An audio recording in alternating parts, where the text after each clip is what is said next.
Olá, seja bem-vindo a O Mundo da Química. Nessa aula, vamos falar sobre os parâmetros que afetam a acidez.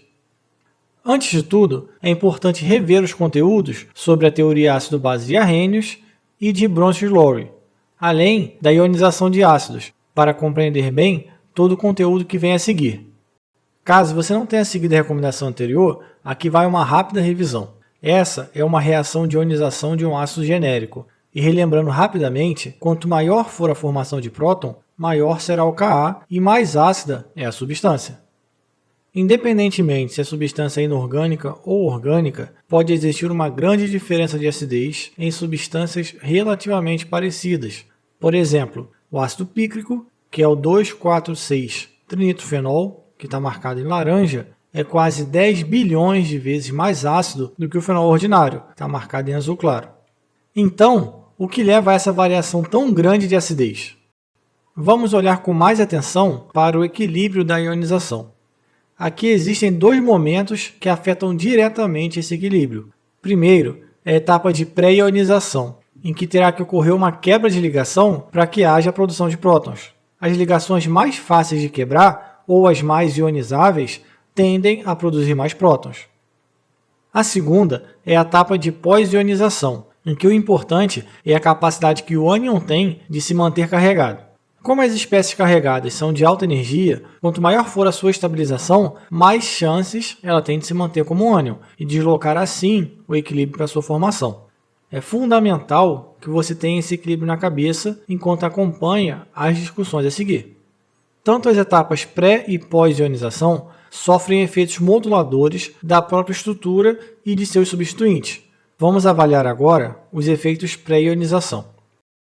A força da ligação é um parâmetro que pode ser avaliado qualitativamente pela sobreposição orbitalar. Quanto maior for essa sobreposição, mais forte a ligação e é mais difícil de rompê-la. Analisando essa série de hidrácidos de halogênios, podemos verificar que o ácido fluorídrico é o menos ácido, enquanto que o ácido iodídrico é o mais ácido. Como o flúor está no segundo período, seus orbitais de valência são relativamente pequenos. Seu raio covalente é de 71 picômetros e permitem uma boa sobreposição orbitalar. Isso aumenta a força de ligação e é necessário então mais energia para rompê-la. Para o iodo, ocorre o oposto. Seus orbitais são muito grandes, com raio covalente de 140 picômetros, fazendo com que a sobreposição com um pequenino hidrogênio seja ruim e a ligação se torna facilmente ionizável. Outro parâmetro é a diferença de eletronegatividade. Pegando as ligações do hidrogênio com elementos do segundo período, já que eles possuem a sobreposição orbitalar comparável, a acidez aumenta com a diferença de eletronegatividade. Quanto maior é essa diferença, maior é o caráter iônico da ligação e mais fácil é de ser ionizada, aumentando assim também a acidez da substância. O metano tem uma acidez muito baixa, com pK de 48, pois a diferença de eletronegatividade entre o carbono e o hidrogênio é de apenas 0,3. Por outro lado, o ácido fluorídrico possui diferença de eletronegatividade entre hidrogênio e flúor de 1,8 e, consequentemente, sua acidez é bem maior, com pK de 3,18. O efeito indutivo está intimamente relacionado à eletronegatividade. Vamos tomar o ácido acético como exemplo, que tem um pK de 4,76. À medida que o hidrogênio da metila é substituído por cloro, ocorre uma diminuição do pKa, já que o cloro ajuda a polarizar cada vez mais a ligação OH, tornando-a mais ionizável. O ácido tricloroacético chega a ter um pKa de 0,65. Assim, quanto maior for a quantidade de cloro, maior é o efeito. Podemos ver o mesmo efeito ao utilizar o flúor no lugar do cloro. Como o flúor é mais eletronegativo, esse efeito tende a ser mais intenso do que com cloro, com o ácido trifluoroacético tendo um pKa de 0,23. Agora é a vez dos efeitos pós-ionização, que dependem da estabilidade do ânion formado, ou, de acordo com a teoria de Bronsted-Lowry, da estabilidade da base conjugada. O efeito mais simples é o do espalhamento de carga. Quanto menos concentrada a carga estiver, menos energia é necessária para mantê-la carregada. Voltando nos hidrácidos de halogênio, podemos notar que o raio aniônico cresce progressivamente do flúor para o iodo, assim como a acidez. Isso torna a estabilização do fluoreto a mais energética, e ele tende a ser neutralizado pelo próton para retornar à forma não ionizada, diminuindo assim sua acidez. O iodeto, que é bem maior, o que torna essa carga muito mais estável, tende então a ficar na forma ionizada, aumentando a acidez do HI. A base conjugada também pode ser estabilizada por efeito indutivo, uma vez que grupos heteronegativos tendem a espalhar melhor a carga do carboxilato pela estrutura, num efeito que pode ser comparado com o do exemplo anterior. O acetato não possui nenhum grupo que ajude nesse espalhamento por efeito indutivo, então ele é o menos ácido dessa série. O tricloroacetato, por sua vez, possui 3 cloros que ajudam a espalhar essa carga por efeito indutivo com bastante eficiência, aumentando assim a acidez do ácido tricloroacético. A estabilização por ressonância, quando ocorre, é muito mais eficiente do que a por efeito indutivo. Vamos começar pela desprotonação do etanol para uma base adequada. O etanol tem um pKa de 16, o que reflete a má estabilização do etóxido, que possui apenas o efeito da estabilização pela eletronegatividade do oxigênio. O efeito indutivo do grupo etila ajuda a concentrar ainda mais essa carga e não há nenhum efeito de ressonância disponível. A adição de uma carbonila muda dramaticamente a situação. O carboxilato é capaz de estabilizar a carga negativa entre os dois oxigênios conforme as formas canônicas. Como os oxigênios são bastante eletronegativos e suportam bem essa carga, essas duas contribuições juntas diminuem bastante a energia do híbrido de ressonância, tornando o ácido acético 1 trilhão de vezes mais ácido que o etanol. O fenol, após ser desprotonado, forma um fenolato que possui 4 formas canônicas. Devido à ressonância, o fenol é 1 milhão de vezes mais ácido que o etanol, porém, é menos ácido que o ácido acético, mesmo ele tendo mais formas de ressonância. A grande diferença é que, dessas 4 formas, 3 possuem carga negativa em carbonos e apenas uma no oxigênio. Como o carbono não estabiliza bem essa carga, a contribuição dessas formas aumenta a energia do híbrido, enquanto que só uma diminui. Isso faz com que o fenolato seja de maior energia do que o acetato, por ter uma estabilização que ocorre de maneira menos eficiente.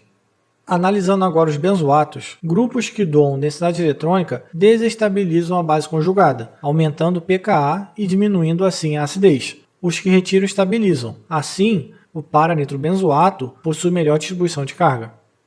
O mesmo ocorre para fenóis, com o para-nitrofenol sendo bem mais ácido que o fenol. Você deve ter percebido que o efeito no fenolato foi mais intenso do que no carboxilato. Isso acontece porque no para-nitrobenzoato ocorre apenas um efeito de oposição indutiva, ou seja, o grupo nitro exerce efeito indutivo que atenua a carga do carboxilato, mas não há ressonância efetivamente. Já no para-nitrofenolato, há a substituição de uma forma com carga no carbono por duas com carga no oxigênio, através do nitro. Então trocamos uma forma de alta energia por duas de baixa energia. Isso tem um forte efeito energético no híbrido, e essa diminuição de energia leva a um aumento de acidez mais acentuado. Um parâmetro fundamental é o do efeito do solvente. O pKa do ácido acético em água é de 4,76.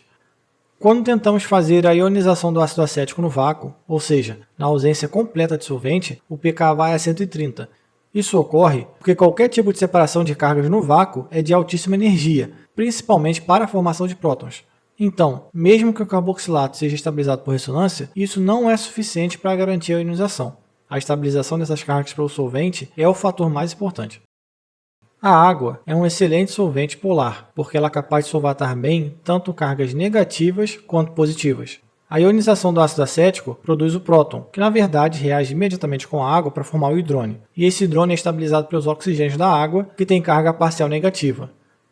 O acetato tem carga negativa, é estabilizado pelos hidrogênios da água, que possuem carga parcial positiva. Por esse motivo, os valores de Ka são sempre feitos e tabelados para a água. Porém, existem algumas substâncias que ou não são solúveis em água ou podem, de alguma forma, reagir com ela. Daí, são usados outros solventes, como acetona, DMSO ou até o ácido sulfúrico, para obter o valor de Ka, que é então corrigido para ser comparado com os valores em água. Como cada um desses solventes tem uma capacidade de solvatar os íons diferente da água, mesmo após a correção, é necessário indicar em que solvente foi feita a medida, pois inevitavelmente irão ocorrer desvios que precisam ser avaliados com cautela. Em resumo, temos que a acidez é definida por efeitos pré- e pós-ionização, sendo que os efeitos pós-ionização, através da estabilidade da base conjugada, são mais influentes na acidez do que os efeitos pré-ionização. Quanto maior for a estabilização, maior tende a ser a acidez. Os valores de Ka são feitos em água por padrão.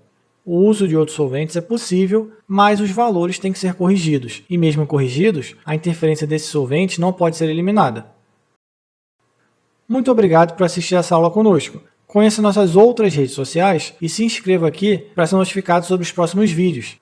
Até mais!